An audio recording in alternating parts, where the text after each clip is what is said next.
Nesse vídeo iremos falar sobre as HQs mais odiadas do Homem-Aranha. 1. A saga do clone. A década de 90 foi marcada por um redirecionamento nas histórias do Aranha, que ficaram cada vez mais sombrias e violentas. Muitos leitores mandavam cartas para Marvel pedindo uma volta às origens do herói. Essa foi a deixa para a saga do clone, um extenso arco de histórias que se iniciou em Espetacular Spider-Man 216, de 1994, com a volta do clone do Homem-Aranha, personagem dos anos 70 que todos acreditavam estar morto. E por que essa saga é tão odiada, você se pergunta? Bom, a resposta é simples. A saga do clone atingiu seu clímax em Espetacular Spider-Man 226, de 1995. Depois de uma bateria de testes em laboratório, os exames revelam que Parker é o clone e Riley é o Peter Parker original. A partir da chocante revelação, a participação de Parker nas revistas vai diminuindo pouco a pouco,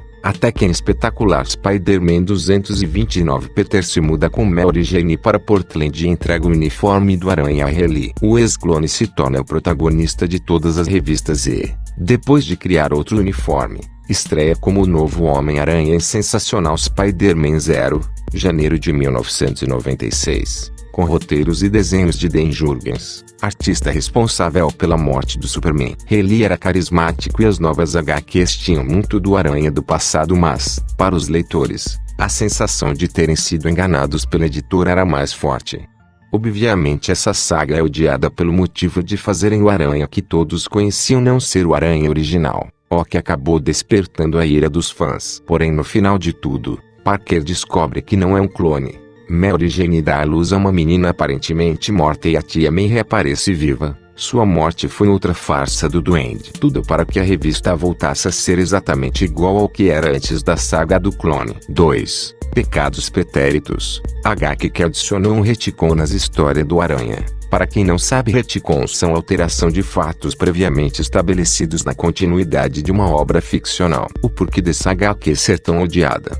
É porque este foi um dos retcons mais polêmicos das HQs. No arco Pecados Pretéritos Spider-Man 508, de 2004, Straczynski estabeleceu que Gwen Stacy, abalada com a morte de seu pai, se envolveu com ninguém menos que Norman Osborn. Ao descobrir que estava grávida de Norman, Gwen fugiu para a Europa e, em 7 meses, deu à luz a um casal de gêmeos. Depois do nascimento, a jovem voltou aos Estados Unidos, escondendo de todos o acontecido. Quando estava para contar tudo ao Parker, foi morta pelo Duende Verde. Os gêmeos foram criados em segredo na Europa por Osborn, que os fez acreditar que o Homem-Aranha era o culpado pela morte de sua mãe. As crianças nasceram infectadas pelo soro do Duende e apresentaram crescimento acelerado e super força. Logo se tornaram adultos e um dos gêmeos, Gabriel, assumiu a identidade de Duende Cinza para se vingar do herói aracnídeo. Straczynski foi duramente criticado pelos leitores, que consideram o arco uma afronta à forma ingênua que Gwen era retratada nas clássicas histórias do Aranha. 13 e 4.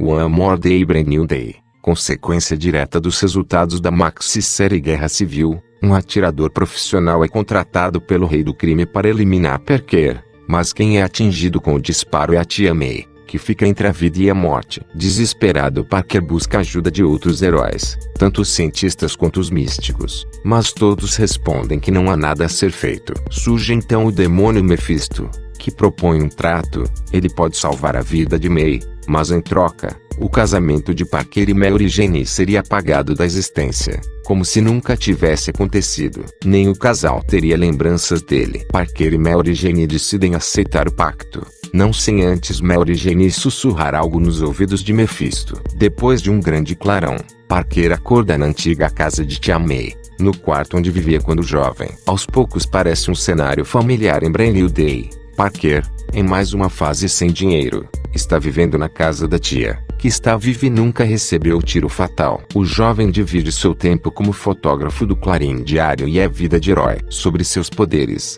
tudo voltou a ser como antes, sem teia orgânica, origem totêmica ou novos poderes. Quando a identidade secreta, apesar da história em que o Aranha revela sua identidade não ter sido apagada, ninguém consegue lembrar do rosto por trás da máscara ou do nome do herói. Aliás, em Brand New Days ninguém conhece a identidade do Aranha, nem amigos, Heróis ou vilões? O casamento com Mary Jane nunca aconteceu. Parker chegou a pedir a mão da modelo, que não aceitou o pedido e iniciou uma carreira de atriz na Califórnia. Entre inúmeras mudanças que nem os editores conseguem explicar direito, Harry Osborn está vivo e acabou de voltar da Europa depois de anos tratando-se contra a dependência química. Harry permanece sem lembrar de seu passado como Duende Verde e mantém o ódio contra o Aranha, sem saber que ele é seu amigo Peter. Ao que parece, os últimos 20 anos de HQs do personagem foram apagados. Ao mesmo tempo, surge uma nova heroína ruiva chamada Jackpot, que pode ou não ser a Mary Jane. Os dois arcos juntos conseguiram criar mais polêmica do que a saga do clone. Leitores furiosos,